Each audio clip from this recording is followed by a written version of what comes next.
श्री हरि संक्षिप्त योग वशिष्ठ। त्वमेव माता च पिता त्वमेव, त्वमेव बन्धु च सखा त्वमेव, त्वमेव विद्या द्रविणं त्वमेव, त्वमेव सर्वं मम देव देव।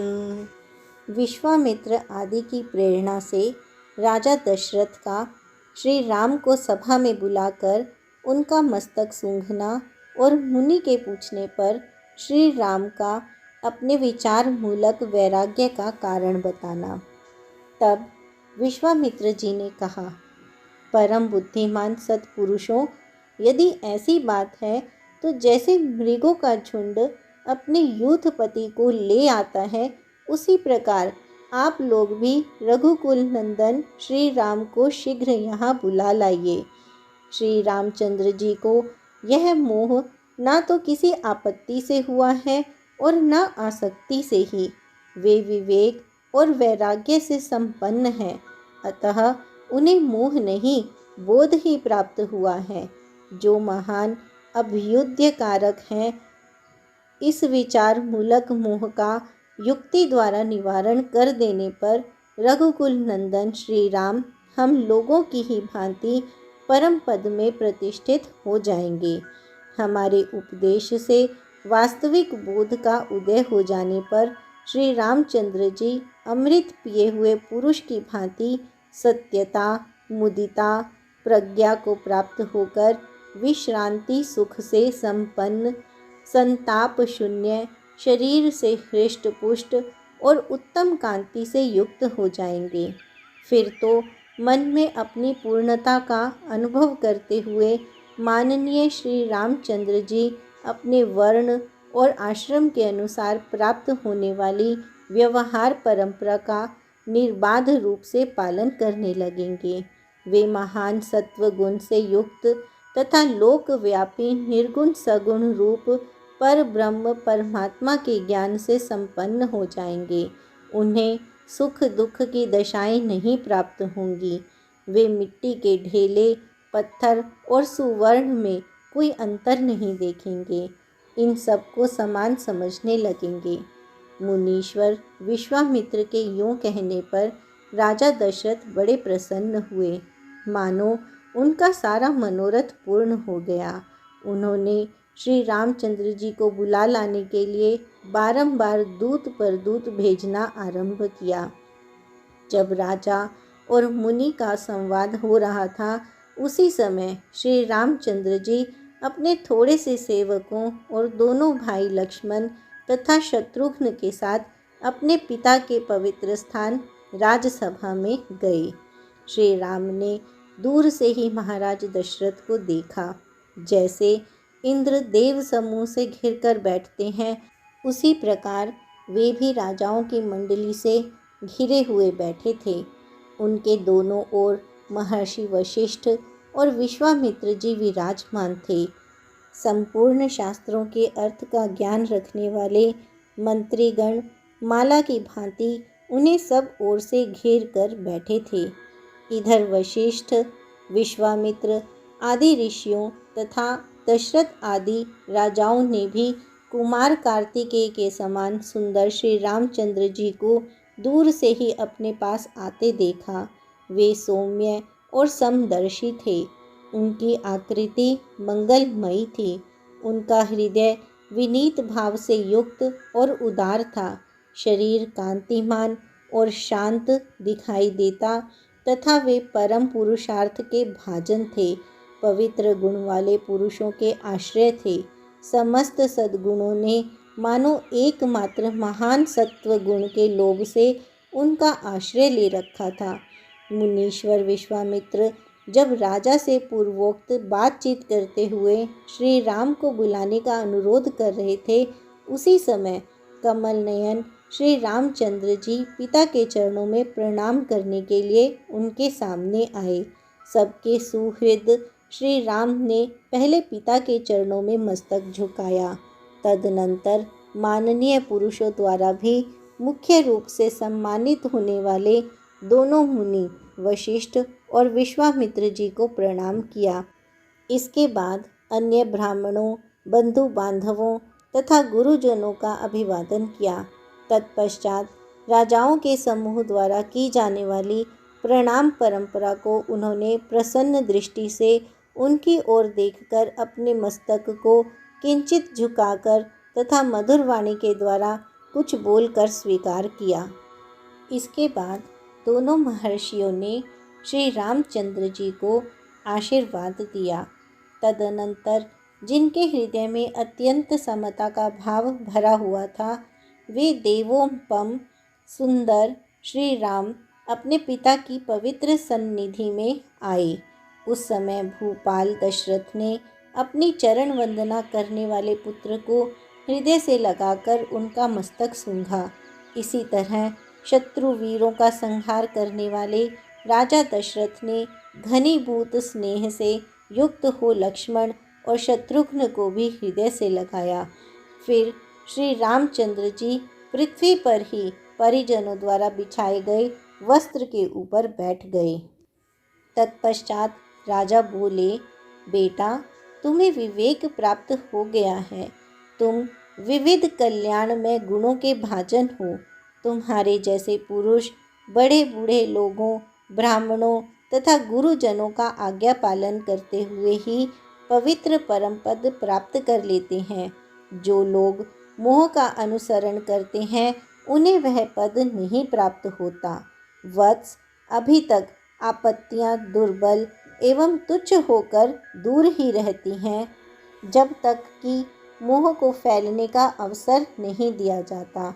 इसके बाद श्री वशिष्ठ जी ने कहा, महाबाहु राजकुमार, तुम बड़े शूरवीर हो। तुमने उन विषय रूपी शत्रुओं पर भी विजय पा ली है जो दुख की परंपरा के उत्पादक तथा बड़ी कठिनाई से नष्ट होने वाले हैं। ऐसे प्रभावशाली होने पर भी तुम अज्ञानी मनुष्यों के योग्य विक्षेप रूपी अगणित तरंग मालाओं से युक्त तथा आवरण रूपी जड़ता से सुशोभित होने वाले व्यामोह के समुद्र में आत्मज्ञान शून्य पुरुष की भांति क्यों डूबे जा रहे हो। श्री विश्वामित्र जी ने कहा, राजकुमार, हिलते हुए नील कमलों के समूह की भांति जो तुम्हारे नेत्र चंचल हो रहे हैं, इसमें तुम्हारे चित्त की व्यग्रता ही कारण है। इस व्यग्रता जनित नेत्रों की चंचलता को त्याग कर बताओ, क्यों मोहित हो रहे हो। तुम्हारे इस मोह अथवा भ्रम का क्या कारण है। निष्पाप श्री राम, तुम्हारे मन में जो अभिलाषा हो उसे शीघ्र बताओ। तुम्हें वह सब मनोरथ प्राप्त होगा जिससे मानसिक व्यथाएं फिर तुम्हें कष्ट नहीं पहुंचाएंगी। उत्तम बुद्धि वाले विश्वामित्र जी का यह वचन, जिसके भीतर अपनी अभिलाषा के अनुरूप अर्थ का प्रकाश निहित था, सुनकर रघुकुल केतु श्री राम ने खेद त्याग दिया। श्री वाल्मीकि जी कहते हैं, भरद्वाज, मुनीश्वर विश्वामित्र के इस प्रकार पूछने पर श्री रामचंद्र जी ने धैर्य धारण करके परिपूर्ण अर्थ के गौरव से दबी हुई सी मंद मंद मनोहर वाणी में कहा। श्री राम बोले, मुनीश्वर, मैं अपने पिताजी के इस महल में उत्पन्न हुआ, क्रमशः बड़ा, और फिर मैंने विद्या भी प्राप्त की। तत्पश्चात सदाचार के पालन में तत्पर रहकर तीर्थ यात्रा के उद्देश्य से समुद्रों द्वारा घिरी हुई सारी पृथ्वी पर भ्रमण किया। इतने समय में मेरे मन में जो विचार उत्पन्न हुआ, वह इस संसार विषयक आस्था को उठा देने वाला है। तीर्थ यात्रा करने के अनंतर मेरा मन विवेक से पूर्ण हो गया, जिससे मेरी बुद्धि भोगों की ओर से नीरस हो गई, और उसके द्वारा मैंने इस प्रकार विचारना आरंभ किया, यह जो संसार का विस्तार है, इसमें क्या सुख है। कुछ भी तो नहीं है। चर और अचर प्राणियों की चेष्टाओं के विषय तथा केवल वैभव काल में ही रहने वाले ये जितने भोग के साधन भूत पदार्थ हैं, सब के सब अस्थिर, आपत्तियों के स्वामी तथा पाप स्वरूप हैं। जैसे मरीचिका में जल न होने पर भी भ्रम से उसे जल समझकर उसके द्वारा मोहित हुए मृग वन में बड़ी दूर तक खींचे चले जाते हैं, उसी प्रकार मूढ़ बुद्धि हुए लोग संसार के पदार्थों में सुख न होने पर भी उनमें सुख मानते हैं और उसी के लोभ से आकृष्ट होकर इधर उधर भटकते रहते हैं। यद्यपि यहाँ लोग किसी के द्वारा बेचे नहीं गए हैं, तथापि बिके हुए के समान परवश हो रहे हैं। इस बात को जानते हुए भी कि यह सब कुछ माया का खेल है, हम सब लोग मूढ़ बने बैठे हैं। यह कितने खेद की बात है। संसार के इस प्रपंच में जो अत्यंत दुर्भाग्यपूर्ण भोग दिखाई देते हैं, ये क्या है? इस पर विचार करना चाहिए। सब लोग व्यर्थ ही उनके मुँह में पड़कर भ्रांतिवश अपने को बद्ध मानकर बैठे हुए हैं।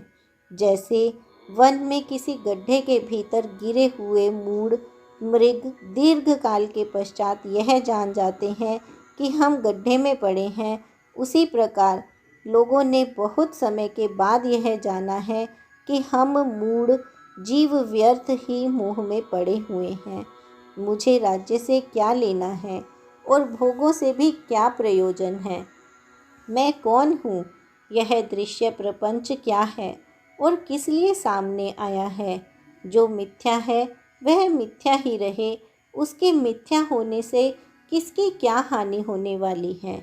ब्राह्मण जैसे यत्र तत्र भ्रमण करने वाले पथिक को मरुभूमि से विरक्ति हो जाती है, वैसे ही इस प्रकार विचार करते करते सभी भोग्य पदार्थों से मेरी अरुचि हो गई है। मुनीश्वर, देखिए, भिन्न भिन्न रूपों में उपलब्ध होने वाले उन तुच्छ भोगों ने हमको उसी प्रकार जर्जर बना दिया है जैसे प्रचंड वायु पर्वतीय वृक्षों को जर्जर कर देती है। सब लोग अचेतन से होकर प्राण नामधारी पवन से प्रेरित हो व्यर्थ ही शब्दोच्चारण कर रहे हैं। जैसे कीचक नामक बांस अपने छेदों में हवा भर जाने से बांसुरी की सी ध्वनि करने लगते हैं। संसार की संपदाएं सदा सबकी वंचना करती रहती है। ये मनुष्यों की मनोवृत्ति को मोह लेती है, उनकी सद्गुण राशि का नाश कर देती है और तरह तरह के दुख दिया करती है। दुखों का जाल सा बिछाती रहती है। ये धन वैभव चिंताओं के चक्कर में डालने वाले हैं, इसलिए मुझे आनंद नहीं देते तथा बच्चों वाली स्त्रियों से भरे हुए घर भी भयानक विपत्तियों के आवास स्थान की भांति मुझे दुख ही प्रदान करते हैं, सुख नहीं। मुने, जैसे बांस और तिनकों से आच्छादित गर्त में गिरने के कारण प्राप्त होने वाले क्षुधा, पिपासा आदि दोषों का तथा बंधन आदि दुर्दशाओं का विचार करते रहने से बंधे हुए हाथी को कभी सुख नहीं मिलता, उसी प्रकार देह आदि पदार्थों की क्षण भंगुरता के कारण उनमें अनेक प्रकार के दोषों और दुर्दशाओं का स्मरण करके मेरे मन को भी शांति नहीं मिल रही है। अज्ञान रूपी रात्रि में तीव्र मोह रूपी कुहरे से लोगों की ज्ञान रूपी ज्योति के नष्ट हो जाने पर दूसरों को दुख देने में परम चतुर विषय रूपी सैकड़ों चोर हर समय और प्रत्येक दिशा में विवेक रूपी श्रेष्ठ रत्न का अपहरण करने के लिए जी जान से लगे हुए हैं। युद्ध में उन्हें मार भगाने के लिए तत्वज्ञानी पुरुषों को छोड़कर दूसरे कौन से सुभट समर्थ हो सकते हैं? तत्वज्ञानी ही उनको नष्ट करने में समर्थ हैं, दूसरे नहीं। धन संपत्ति तथा आयु की निस्सारता एवं दुख रूपता का वर्णन। श्री रामचंद्र जी कहते हैं, मुने, यह लक्ष्मी, यह धन संपत्ति संसार में यदि स्थिर होकर रहे तो बहुत से सुखों की साधनभूत होने के कारण वह सबसे उत्कृष्ट वस्तु है। यह मूढ़ मनुष्यों की कल्पना है।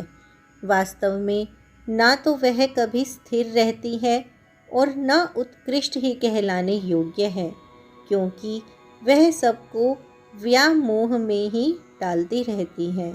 अतः विषयों की भांति वह भी निश्चय ही अनर्थ की प्राप्ति कराने वाली है।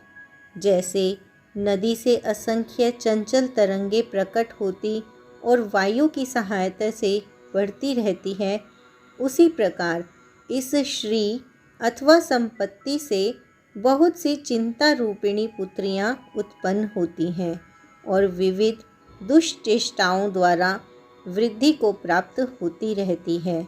यह संपत्ति शास्त्रोक्त सदाचार से रहित पुरुष को पाकर इधर उधर दौड़ती रहती है, कहीं एक जगह पैर जमाकर स्थिर नहीं रहती। यह मूढ़ संपत्ति किसी गुणवान पुरुष के द्वारा बड़े दुख से उपार्जित होने पर भी प्राय उसके उपभोग में नहीं आती और राजाओं की प्रकृति के समान श्रेष्ठ पुरुष की उपेक्षा करके भी गुण अवगुण का विचार किए बिना ही जो कोई भी अपने पास रहता है उसी का अवलंबन कर लेती है। लोग तभी तक अपने और पराये जनों के प्रति शीतल मृदुल दया उदारता और स्नेह आदि से संपन्न बने रहते हैं, जब तक कि वे प्रबल वायु के वेग से बर्फ की भांति धन संपत्ति के द्वारा कठोर एवं दुस्सह नहीं बना दिए जाते। जैसे मुट्ठी भर धूल मणियों को मलिन कर देती है, उसी प्रकार धन संपत्ति ने बड़े बड़े विद्वान, शूरवीर, कृतज्ञ, सुंदर और कोमल स्वभाव वाले पुरुषों को भी मलिन कर दिया है। भगवान, धन संपत्ति सुख देने के लिए नहीं, दुख देने के लिए ही बढ़ती है। जैसे विष की बेल सुरक्षित रखी जाए तो वह मौत ही देती है, उसी प्रकार धन संपत्ति की रक्षा करने पर भी वह विनाश का ही कारण होती है। जो धन संपत्ति से युक्त होकर भी जनता की निंदा का पात्र न हो, शूरवीर होकर भी अपने ही मुंह से अपनी बढ़ा चढ़ाकर प्रशंसा न करता हो तथा स्वामी होकर भी समस्त सेवकों अथवा प्रजाजनों पर समान दृष्टि रखता हो, ये 3 तरह के पुरुष संसार में दुर्लभ हैं। यह धन संपत्ति दुख रूपी सर्पों के रहने के लिए विषम और गहन गुफा है तथा महान मोह रूपी गजराजों के निवास के लिए विंध्याचल की विशाल तटभूमि है। अर्थात यह महान दुख देने वाली और महान मोह से आवृत करने वाली है। सत्कर्म रूपी कमलों को संकुचित करने के लिए यह रात्रि के समान है। दुख रूपी कुमुदों के विकास के लिए चांदनी का काम करने वाली है तथा उत्तम दृष्टि रूपी दीपक को बुझाने के लिए वायु के तुल्य है। धन संपत्ति भय और भ्रांति रूपी बादलों की उत्पत्ति तथा वृद्धि करने वाली है। विषाद रूपी विष को बढ़ाने वाली है। विकल्प रूपी खेती की उपज के लिए क्यारी के समान है तथा खेद या कष्ट प्रदान करने के लिए भयंकर सर्पिणी के तुल्य है।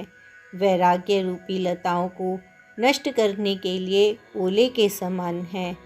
काम आदि मनोविकार रूपी उल्लुओं को सबल बनाने के लिए अंधेरी रात्रि के तुल्य है। विवेक रूपी चंद्रमा को ग्रस लेने के लिए राहु की दाढ़ है और सौजन्य रूपी कमल को संकुचित कर देने के लिए चंद्रमा की चांदनी है।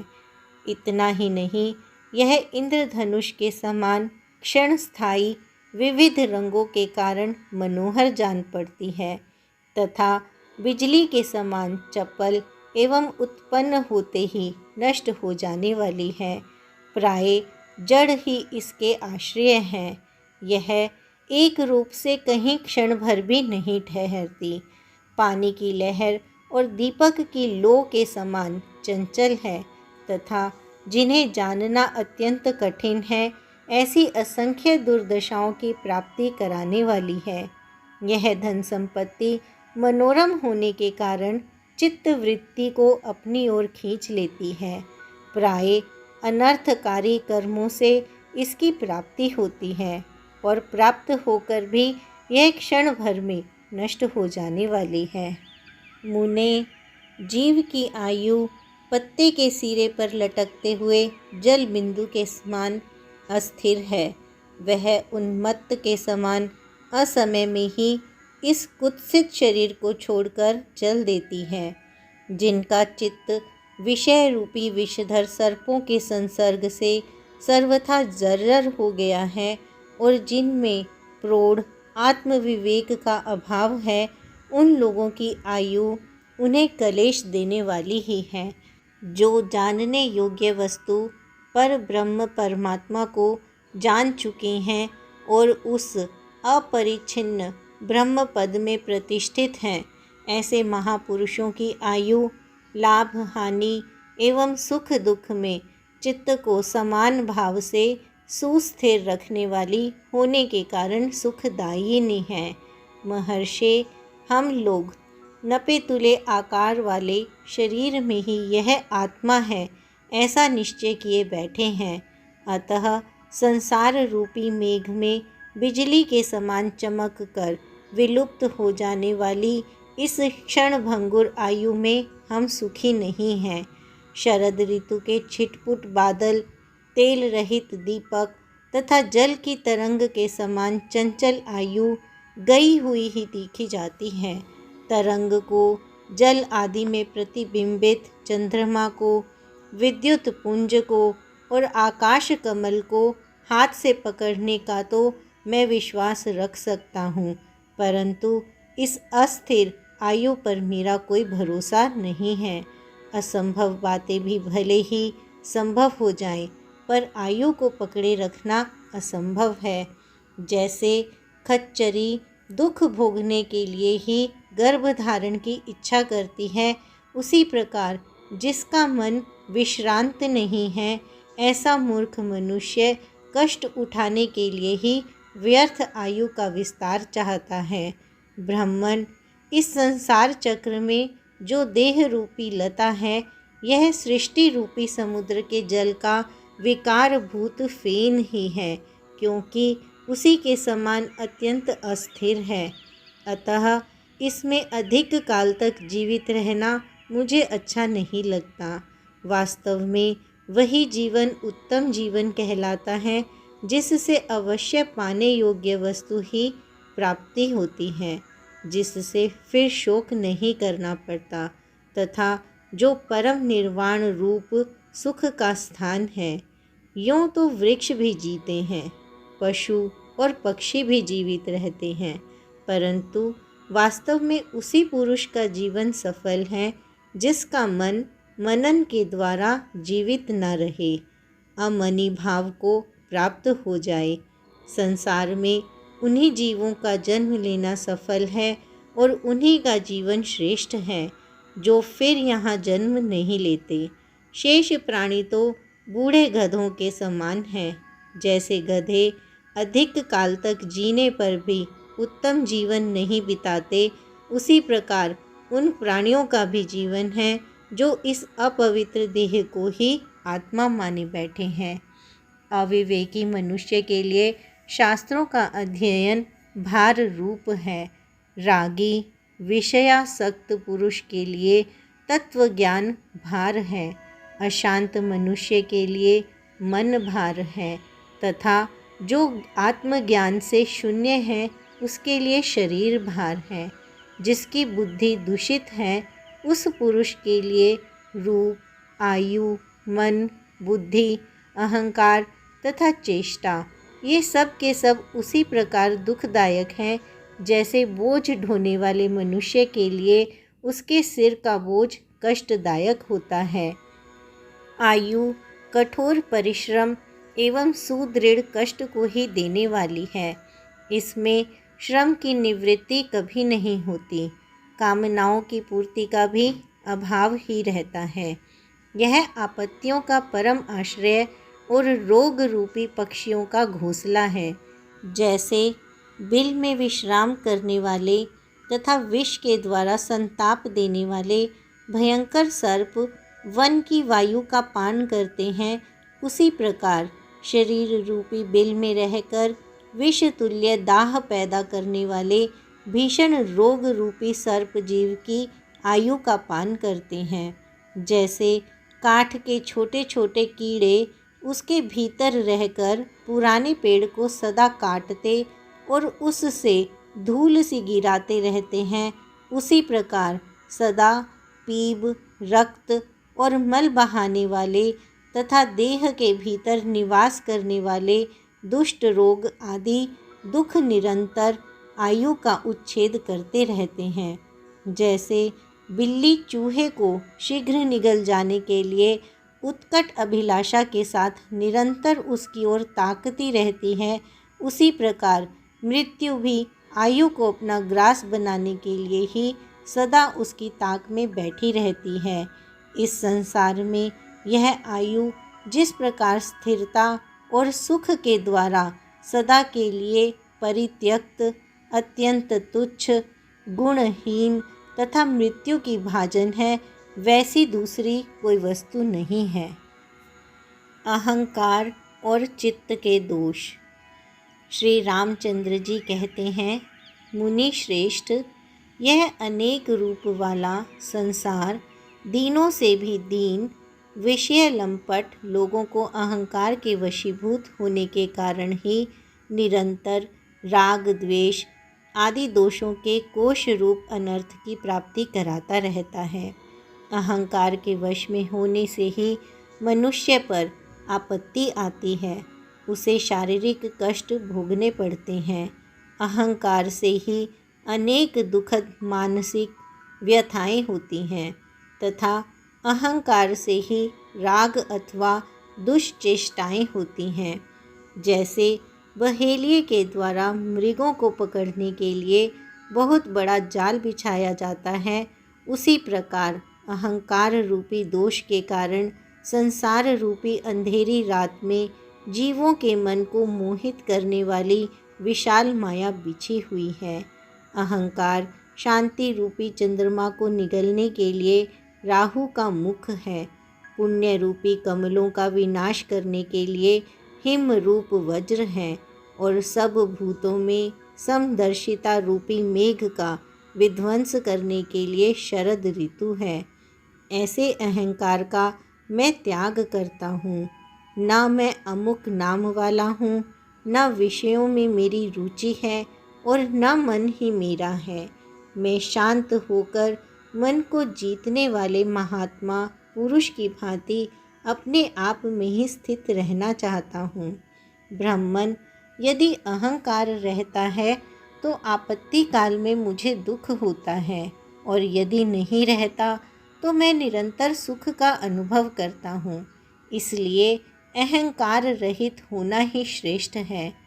मुने, मैं अहंकार का त्याग करके शांत चित्त हो उद्वेग शून्य होकर बैठा रहता हूँ, क्योंकि भोगों के समूह का आधार ही क्षण भंगुर है। इस देह रूपी विशाल वन में जो घनीभूत अहंकार रूपी मोटा ताजा सिंह है, उसी ने इस जगत का विस्तार किया है, इसे अपनी क्रीड़ा स्थली बनाया है।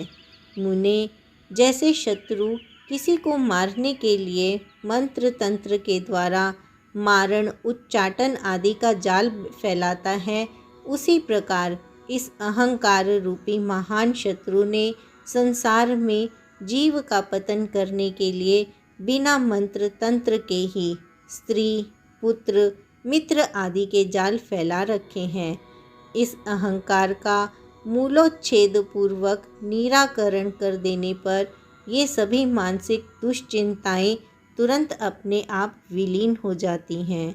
अहंकार रूपी बादल के फट जाने पर शांति का विनाश करने वाला एवं हृदयाकाश में छाया हुआ महान मोह रूपी कुहासा धीरे धीरे न जाने कहाँ विलीन हो जाता है। महानुभाव मुनीश्वर, जो संपूर्ण आपत्तियों का घर, शांति आदि उत्तम गुणों से रहित तथा हृदय के भीतर निवास करने वाला है, उस अनित्य अहंकार का मैं आश्रय लेना नहीं चाहता, उसके अधीन होना नहीं चाहता। अपने सुदृढ़ विवेक के द्वारा मैं अच्छी तरह समझ गया हूँ कि यह अहंकार नामक वस्तु सब ओर से अतिशय दुख रूप ही है। अतः अब मेरे लिए जो कुछ भी कर्तव्य शेष रह गया हो, उसे बताते हुए आप मुझे अध्यात्म विषयक उपदेश दीजिए। मुनीश्वर, जैसे वायु के प्रवाह में पड़कर मोर पंख का अग्रभाग वेग से हिलता रहता है, उसी प्रकार यह चंचल चित्त भी अत्यंत व्यग्र होकर व्यर्थ ही इधर उधर दौड़ता रहता है। जैसे कुत्ता अपने पेट भरने के लिए व्याकुल हो गांव में दूर से दूर तक के घरों का या स्थानों का चक्कर लगाया करता है, वही दशा इस चंचल मन की है। इसे कहीं भी कोई अनुकूल वस्तु नहीं प्राप्त होती, इसलिए यह दीन बना रहता है। यदि इसे कभी विशाल धन का भंडार प्राप्त हो जाए तो भी यह भीतर से तृप्त नहीं होता। जैसे बांस या बेंत की बनी हुई पिटारी कभी जल से नहीं भरती, उसी प्रकार धन से मनुष्य का जी नहीं भरता। मुने, जैसे अपने झुंड से बिछुड़कर जाल में जकड़े हुए मृग को कभी सुख नहीं मिलता, उसी प्रकार समस्त साधनों से शून्य मन सदा दुर्वासनाओं के जाल में जकड़ा रहता है, इसलिए उसे कभी सुख और संतोष नहीं प्राप्त होता। मुने, तरंगों के समान चंचल वृत्ति को धारण करने वाला यह मन अपने स्थूल सूक्ष्म अवयव विभाग को छोड़कर एक क्षण के लिए भी हृदय में स्थिर नहीं रहता। विषयों के चिंतन से क्षोभ को प्राप्त हुआ यह मन मंदराचल के आघात से उछलती हुई क्षीर सागर की दुग्ध राशि के समान दसों दिशाओं में दौड़ता या भटकता फिरता है, किंतु कभी भी शांति को नहीं पाता। ब्राह्मण, जैसे मृग गड्ढे में गिरने की कोई चिंता न करके हरी हरी दूब चरने की इच्छा से प्रेरित हो बहुत दूर तक दौड़ लगाता रहता है, उसी प्रकार यह मन नरक के गर्त में गिरने की परवाह न करके भोग लाभ की आशा से बहुत बड़ी दूरी तक चक्कर लगाता रहता है। जैसे पिंजड़े में बंद किया हुआ सिंह चिंता के कारण एक जगह स्थिर होकर नहीं रहता, उसी तरह नाना प्रकार की चिंताओं से अत्यंत चपल हुआ मन अपनी चंचल वृत्ति के कारण कहीं स्थिर नहीं रह पाता। जैसे हंस जल से दूध को निकाल लेता है, वैसे ही मोह रूपी रथ पर आरूढ़ हुआ यह मन भी इस शरीर से उद्वेग शून्य समता के सुख का अपहरण कर लेता है। ब्राह्मण, मन रूपी ग्रह अग्नि से भी अधिक उष्ण है। उसके ऊपर चढ़ना पर्वत पर चढ़ने से भी अधिक कठिन है तथा वह वज्र से भी बढ़कर कठोर है। उसको वश में लाना बहुत ही कठिन है। जैसे मांस भक्षी पक्षी मांस पर टूट पड़ता है, उसी प्रकार मन भी इंद्रियों द्वारा उपलब्ध होने वाले विषयों की ओर दौड़ पड़ता है। परंतु जैसे बालक पहले तो खिलौने की ओर ललकता है, फिर उसे पाकर थोड़ी ही देर में उससे मुंह मोड़ लेता है, उसी तरह यह मन प्राप्त हुए विषय से क्षण भर में ही विरत हो जाता है और नए नए विषय की खोज करने लगता है।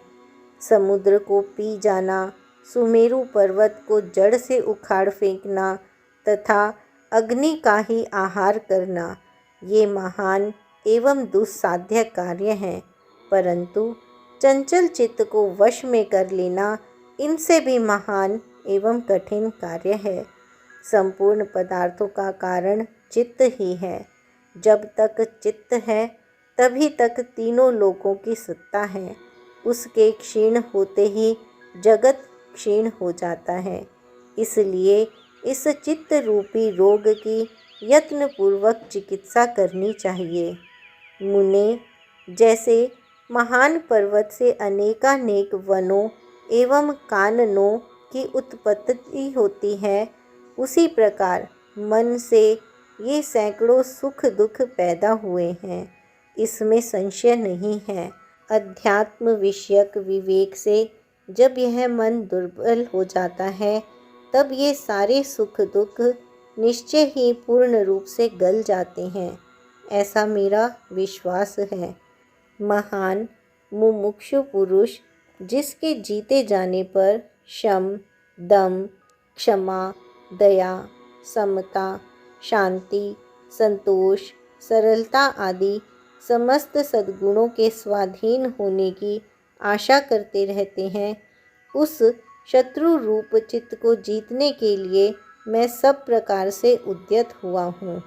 अतएव जैसे चंद्रमा मेघमाला का अभिनंदन नहीं करता, उसी प्रकार मैं तीव्र वैराग संपत्ति से युक्त होने के कारण जड़ और मलिन विलास वाली लक्ष्मी का अभिनंदन नहीं करता। तृष्णा की निंदा।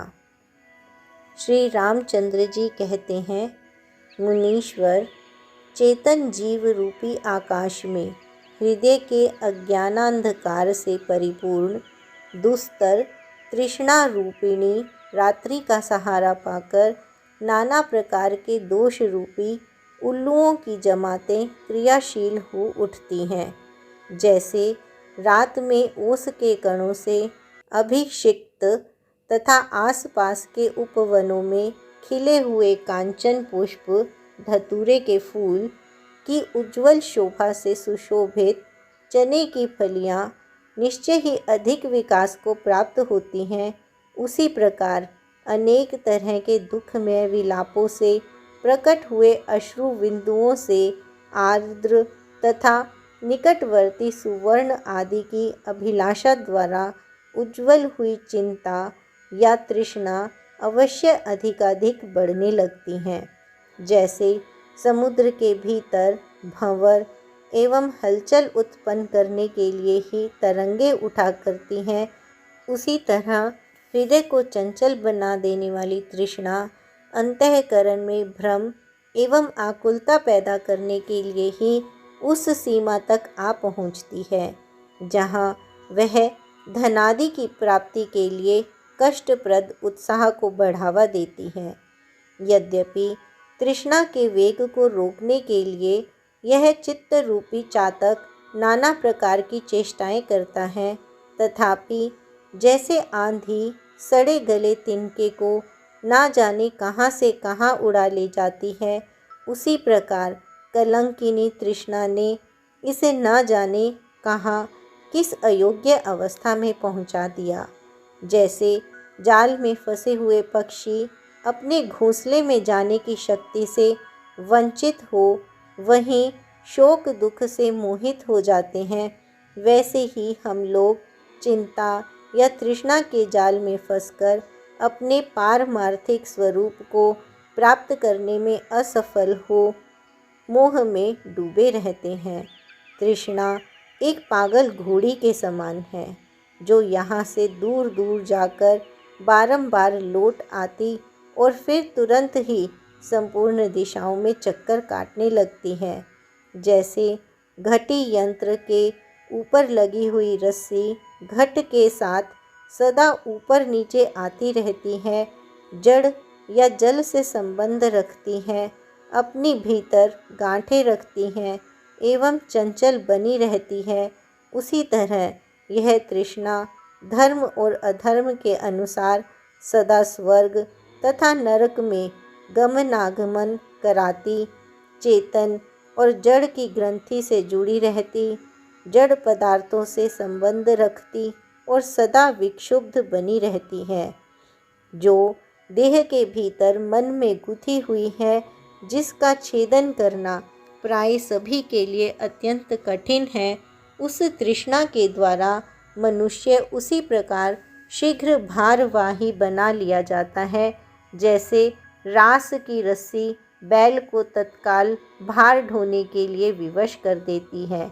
जैसे बहेलिए की स्त्री पक्षियों को फंसाने के लिए जाल बनाती है, उसी प्रकार सदा आकर्षणशील स्वभाव वाली तृष्णा लोगों को फंसाने के लिए स्त्री, पुत्र और मित्र आदि की परंपरा रचती रहती है। यद्यपि मैं धीर हूँ, तथापि भयानक काली रात के समान तृष्णा मुझे भयभीत सा कर देती है। विवेक रूपी नेत्र से संपन्न हूँ तो भी वह मुझे अंधा सा बना देती है, और सच्चिदानंद घन रूप होने पर भी मुझे वह मानो खेद में डाल देती है। तृष्णा को काली नागिन के समान समझना चाहिए। वह सहस्रों कुटिलताओं से भरी हुई है। विषय भोग सुख ही उसका कोमल स्पर्श है। वह विषमता रूपी विष को ही उगलती है और तनिक सा स्पर्श हो जाने पर भी डस लेती है। इतना ही नहीं, तृष्णा काली कलूटी राक्षसी के समान भी बताई गई है। वह पुरुषों के हृदय का भेदन करने वाली तथा माया में जगत को रचने वाली है, दुर्भाग्य प्रदान करने वाली तथा दीनता की प्रतिमूर्ति है। पर्वत की गुफा में एक प्रकार की लता होती है जो सूर्य किरणों के न मिलने से सदा अत्यंत मलिन रहती है। वह खाने में कड़वी और परिणाम में उन्माद का रोग पैदा करने वाली है। उसकी बेल बहुत लंबी होती है और उसमें रस की मात्रा अधिक रहती है। यह तृष्णा भी उसी लता के समान निरंतर अत्यंत मलिन, परिणाम में दुख से पागल बना देने वाली, वासना रूपी विशाल तांतों से युक्त तथा विषयों में गहरा स्नेह पैदा करने वाली है। जैसे ऊंचे वृक्षों की शाखा के अग्रभाग में स्थित सूखी हुई मंजरी पुष्प शून्य, निष्फल तथा कंटकाकीर्ण होने के कारण आनंददायिनी नहीं होती, उसी प्रकार तृष्णा सर्वथा सूनी, निष्फल, व्यर्थ विस्तार को प्राप्त होने वाली, अमंगलकारिणी और क्रूर है। यह कभी सुखदायिनी नहीं होती। संसार रूपी विशाल वन में तृष्णा रूपिणी विष की बेल फैली हुई है। जरा, मृत्यु आदि ही इसके फूल तथा विनिपात और उत्पात ही फल हैं। मुने, चिंता चंचल मोरनी के समान है। मोरनी वर्षा की बूंदें पड़ने पर बारंबार नृत्य करती है। शरद ऋतु का प्रकाश आ जाने पर शांत हो जाती है और दुर्गम स्थानों में भी पैर रखती है। इसी तरह तृष्णा भी कुहरे के समान मोह के आवरण में स्फुरित होती है, नाच उठती है। विवेक का प्रकाश छा जाने पर शांत हो जाती है और असाध्य वस्तुओं में भी पांव रख देती है। केवल वर्षा काल में इतरा कर बहने वाली छोटी नदी और तृष्णा में बहुत कुछ समानता है। वह नदी वर्षा के अतिरिक्त समय में चिरकाल तक जल शून्य पड़ी रहती है। वर्षा ऋतु में भी बीच बीच में जब वृष्टि रुक जाती है, वह जल से खाली हो जाती है, परंतु पानी बरसने पर उसमें क्षण भर में बाढ़ आ जाती है और जल की बहुत सी उत्ताल तरंगे उठने लगती हैं। इसी प्रकार तृष्णा भी चिरकाल तक फल शून्य ही रहती है। कभी कभी सफल होने पर भी बीच बीच में फल शून्य हो जाती है। जड़ पदार्थों में ही इसे अधिक आनंद मिलता है और क्षण भर में ही यह उल्लासित हो उठती है। चारे के लोभ से चंचल हुई चिड़िया जैसे फल शून्य खड़े हुए वृक्ष को छोड़कर दूसरे दूसरे फल युक्त वृक्ष पर चली जाती है, उसी प्रकार तृष्णा भी विवेकी एवं विरक्त पुरुष को छोड़कर विषयासक्त पुरुष के पास चली जाती है। तृष्णा और चंचल बंदरिया दोनों का स्वभाव एक जैसा है। वे अलंघ्य स्थान में भी पैर रख देती हैं। तृप्त हो जाने पर भी नए नए फल की इच्छा करती हैं और विषय रूप एक स्थान पर अधिक काल तक नहीं ठहरती। तृष्णा हृदय रूपी कमल में निवास करने वाली भ्रमरी है। यह क्षण भर में पाताल को चली जाती है, फिर दूसरे ही क्षण आकाश की सैर करने लगती है और क्षण भर में ही दिगंत रूपी निकुंज में मंडराती दिखाई देती है। संसार में जितने दोष हैं उन सब में एकमात्र तृष्णा ही ऐसी है जो दीर्घकाल तक दुख देती रहती है। वह अंतःपुर में रहने वाले मनुष्य को भी भीषण संकट में डाल देती है। तृष्णा रूपिणी मेघमाला मोह रूपी निहार पुंज से घनीभूत होकर परम ज्ञान रूपी सूर्य के प्रकाश को ढक देती है और जगत को केवल जड़ता ही प्रदान करती है। तृष्णा सांसारिक व्यवहार में फंसे हुए समस्त प्राणियों को बांधने के लिए एक मजबूत रस्सी के समान है। उसने सबके मन को बांध रखा है। इंद्रधनुष जिन लक्षणों अथवा धर्मों से युक्त दिखाई देता है, वे ही तृष्णा के भी लक्षण अथवा धर्म हैं। वह इंद्रधनुष की ही भांति बहुरंगी, गुणहीन, विशाल, मलिन, आधार पर स्थित, शून्य रूप और शून्य में ही पैर रखने वाली है। तृष्णा गुण रूपी हरी भरी खेती को नष्ट करने के लिए वज्रपात के समान है। आपत्तियों को बढ़ाने के लिए उस शरद ऋतु के तुल्य है जिसके आने पर धान आदि की खेती पकी हुई बालों से संपन्न हो जाती है। तत्व ज्ञान रूपी कमलों का विध्वंस करने के लिए ओले के सदृश और अज्ञान रूपी अंधकार की वृद्धि के लिए वह हेमंत की लंबी रात के समान है। तृष्णा इस संसार रूपी नाटक की नटी है। प्रवृत्ति रूप नीड में निवास करने वाली पक्षिणी है। मनोरथ रूपी महान वन में विचरने वाली हरिणी है और काम रूपी संगीत को उद्बुद्ध करने वाली वीणा है। वह व्यवहार रूपी समुद्र की लहर है। मोह रूपी मतवाले गजराज को बांधे रखने के लिए सांकल है। सृष्टि रूपी वट वृक्ष की सुंदर वरोह है और दुख रूपी कुमुदों को विकसित करने वाली चांदनी है। इतना ही नहीं, तृष्णा जरा मृत्यु रूप दुखमय रत्नों का संग्रह करने के लिए एकमात्र रत्न पेटिका है तथा आधि व्याधि रूप विलासों का नित्य विस्तार करने वाली मदमत विलासिनी है। तृष्णा को व्योम विधि आकाश के समान समझना चाहिए।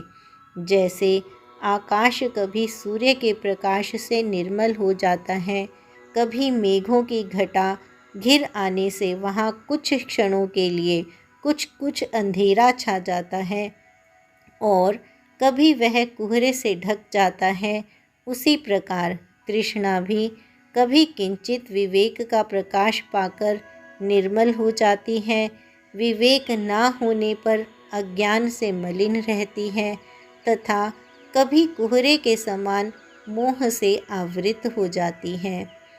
जब तक विष विशेष के उद्भव से प्रकट होने वाले विषूचिका हैजा नामक रोग के समान मृत्यु की हेतुभूता तृष्णा पीछे लगी रहती है, तभी तक यह चंचल चित्त मूढ़ जन समुदाय मोह को प्राप्त होता रहता है। लोग विषयों का चिंतन त्याग देने से ही अपने संपूर्ण दुख को दूर कर सकते हैं।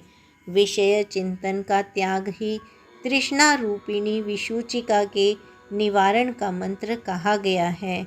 तृष्णा वेणुलता बाँस बताई जाती है। जैसे बाँस भीतर से खोखला, बीच बीच में गांठों से युक्त और कोंपल रूपी बड़े बड़े कांटों से भरा होता है तथा उसमें सबको प्रिय लगने वाले मोती उपलब्ध होते हैं, उसी प्रकार तृष्णा भी भीतर से खोखली, कपट, दुराग्रह आदि गांठों से भरी, चिंता और दुख रूपी कंटकों से परिपूर्ण तथा मोती मणि आदि धन संपत्ति में अधिक प्रेम रखने वाली है। फिर भी यह बड़े आश्चर्य की बात है कि परम बुद्धिमान ज्ञानी जन विवेक की चमचमाती हुई तलवार से उस दुष्भेद्य चिंता को भी काट डालते हैं।